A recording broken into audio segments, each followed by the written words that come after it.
今仔日新竹市昨下晡時來發生一件車禍，這是一個25歲駕駛，伊是駛南馬控車經過承德路口的時，哪像就是因為駛上緊，結果轉並車過，當場去弄到3台奧多擺，加在全部的人敢若是輕傷爾。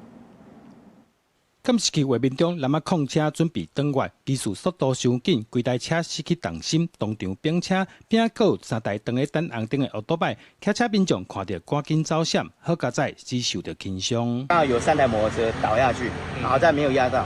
只有一個歐力上受傷，已經就醫。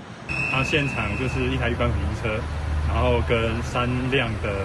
摩托車，然後其中有2人。有送醫，一個是一般輔車的駕駛，另外一個是